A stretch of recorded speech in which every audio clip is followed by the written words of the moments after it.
How much do you know about Hawkman? He's just another goofy wannabe hero from the obscure corners of DC Comics, like Apache Chief or Bouncing Boy, right? Just a bird-themed hero who can casually knock a dragon's head off of its shoulders, hold his own against a rampaging T-Rex, fight an army of birdmen for hours on end without stopping or landing, and summon his mace back to his hand like a more brutal version of Thor's hammer. There's a lot more to this winged warrior than meets the eye, but beyond any of that, he may just have one of the most touching stories I've ever read. Look past the Super Friends goofiness and the manly chest harness, and you might find a beautiful message about dealing with guilt and what it means to truly seek redemption. Welcome to Singularity. Hawkman is, to put it mildly, one of the most mind-breakingly complicated characters in all of comic books. For his entire existence, he's yo-yoed between two main origin stories. In his first appearance, back in the Golden Age, he was an archaeologist named Carter Hall, who also happened to be the reincarnated spirit of an ancient Egyptian prince named Khufu Mat Qatar. When a meteor of the ultra-rare and ultra-powerful nth metal crashed into Egypt, Khufu stumbled onto it and used it to craft a mace and a set of wings, becoming the first in a long line of avian-themed champions for justice. But the otherworldly nth metal had a unique effect on the prince, cursing him and his love Chayara to reincarnate throughout all of history, always finding one another, but always being ripped apart, destined to lose each other for all of time. Carter is the latest in this line, having been a gunslinger in the Old West, a knight in the Middle Ages, and a noir detective in the early 20th century. And using the same nth metal that started this whole cycle, he became the high-flying hero Hawkman. The second origin story is a bit simpler. In this one, Qatar Hall is a Thanagarian wingman, a flying alien cop, who alongside the love of his life Shayera Hall, comes to Earth to track down and stop a shape-shifting alien criminal. And then they just kinda decide to chill here for a while, with Qatar adopting the name Carter Hall and patrolling the planet's skies as Hawkman. For a time, the Khufu version of Hawkman was relegated to a different universe, but eventually they started coexisting in the same timeline. And that's nothing special for two heroes to operate under the same name. I mean, there have been 4 Flashes and at least 8 Green Lanterns. But like I said, DC could never really make up their mind about which story they preferred. They really wanted to have their bird-themed cake and eat it too. I could walk you through all of the different twists and turns the story has taken, but this isn't that kind of channel, and quite frankly, Comic Drake has already done a great job of that. So suffice it to say that by 2018, we were pretty firmly living in a world where the reincarnation story was true, and while Thanagar is a real world in the DC universe with flying hawk people, Hawkman was just a relatively unrelated Earthbound hero. At least until Robert Venditti and Brian Hitch got their hands on the character. Hawkman 2018 was an ongoing series that lasted for 29 issues and fundamentally changed the way Hawkman works as a character. Now, let me just start by saying that I'm a big fan of Venditti's writing. I think he has a really fun way of playing with well-established characters in new ways. So when I saw his name on the new Hawkman run, a character famous for being wildly complicated, it felt like a match made in the 7 heavens. This run starts with a Carter Hall who feels more lost than ever. He knows that he's been reincarnating through all of human history, but he feels like there's something more. Memories that are there but just out of reach, inaccessible. And he's right, because it turns out that Carter hasn't just been reincarnating through time, but also through space. Qatar Hall, the Thanagarian wingman, was another of his past lives. He's also been Iranian, a plank-sized hero of the microverse named Avion, a new god, a hawk demon, and even a Kryptonian. And can I just say that I love this retcon.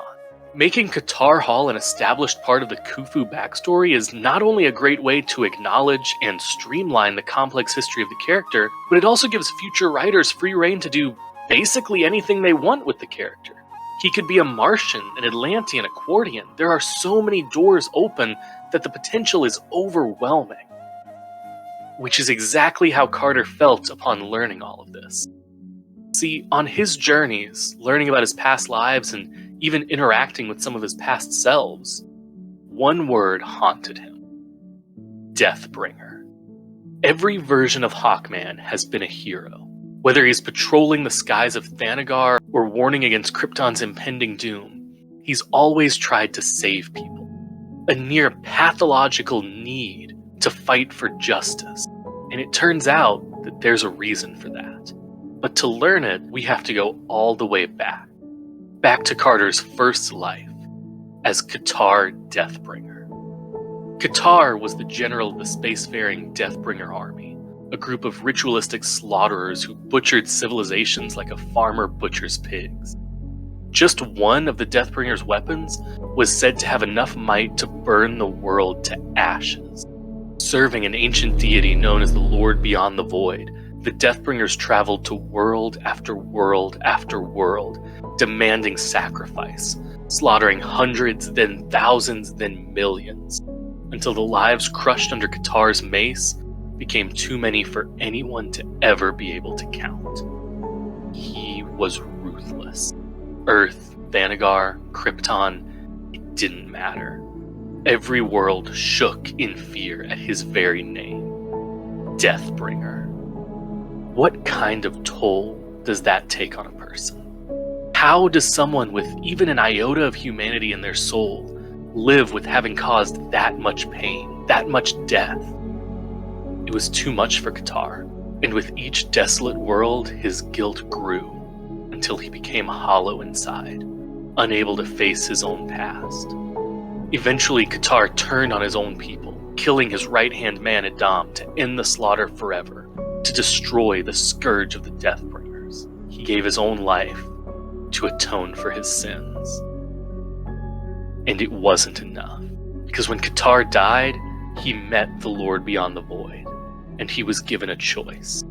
Pass on into the afterlife and take the punishment for his innumerable sins, or live with what he'd done. Live again and again and again throughout all of time and space as a guilt-racked hero, reincarnating until the lives he's saved have finally outweighed the ones he took.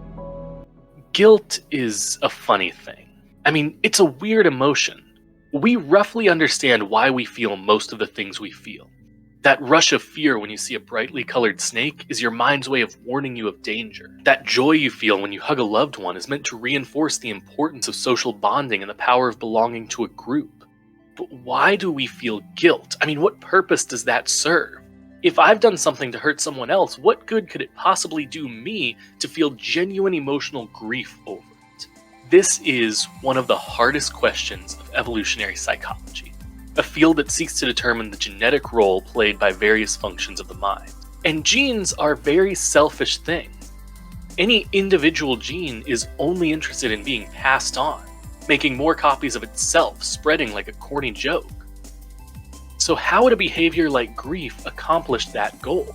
The answer is that there's more than one way to pass on a gene.